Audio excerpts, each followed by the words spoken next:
Ready. नमस्कार मित्रांनो, आता आपण आहे की एक भारतातील अशी रेल्वे की जी एक ब्रिटिश कंपनी चालत होती आणि त्या रेल्वेचं नाव होतं मित्रांनो शकुंतला एक्सप्रेस. तर शकुंतला एक्सप्रेस हे नाव का पडलं तर याचा आम्ही थोडा शोध घेतला. तर आम्हाला असं माहीत झालं एका स्तोत्राद्वारे की बा बळवंतराव देशमुख हे स्वातंत्र्य सैनिक होते आणि त्यांच्या ज्या पत्नी होत्या शकुंतला देशमुख, या ब्रिटिश स्वातंत्र्य झाल्याच्या नंतर तेव्हा पहिल्यांदा जेव्हा ती रेल्वेमध्ये बसल्या त्यावेळेस त्यांचं नाव शकुंतला होतं आणि त्यांच्या स्मरणार्थ ब्रिटिशांनी हे नाव या रेल्वेला दिलं होतं शकुंतला, अशी एक आख्यायिका आहे. तर आणि मित्रांनो, ही जी रेल्वे आहे ती 1903मध्ये सुरुवात झाली होती या रेल्वेला. शकुंतला एक्सप्रेस हिची जी लांबी होती मित्रांनो त्यावेळेस 300 मैल.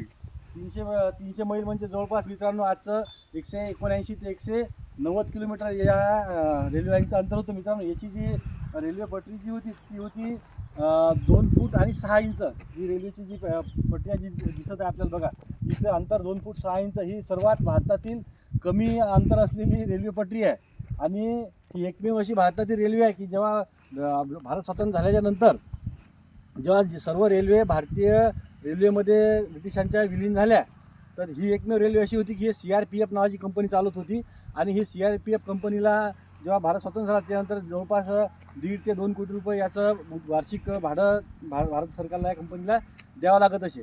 मित्रांनो, आता ही जी रेल्वे आहे ती ही रेल्वे 1903मध्ये सुरू होऊन 1916मध्ये हिचं पूर्ण रेल्वे पटऱ्याचं काम सुरू झालं आणि हिचं उद्घाटन 1916मध्ये झालं. आणि मित्रांनो 1916 ते 1974पर्यंत हे रेल्वेचं स्टीम इंजन होतं मित्रांनो. स्टीम म्हणजे वाफेवरचं इंजन.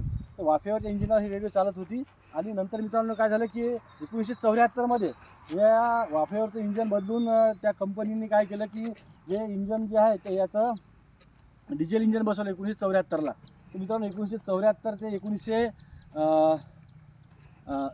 2016पर्यंत ही रेल्वे त्या डिझेल इंजनवर चालत होती मित्रांनो. पण 2016पासून आपण बघत आहे की आता ही रेल्वे पूर्णतः बंद पडलेली आहे.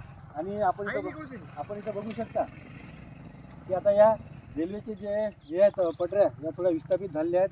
आणि नंतर ज्यावेळेस आपण हे बघू शकता की याच्यामध्ये अगोदर थोड्या याच्या लोखंडाचा वापर होत होता, खालच्या ज्या पटऱ्या होत्या. पण नंतरच्या काळामध्ये काय झालं मित्रांनो की ह्या ज्या पटऱ्या आहेत याच्यामध्ये लाकडाचा वापर होऊ लागला आणि ह्याच्यामध्ये लाकडाचा वापर आता बंद होऊन सध्या सिमेंटच्या टाकत आहे मित्रांनो.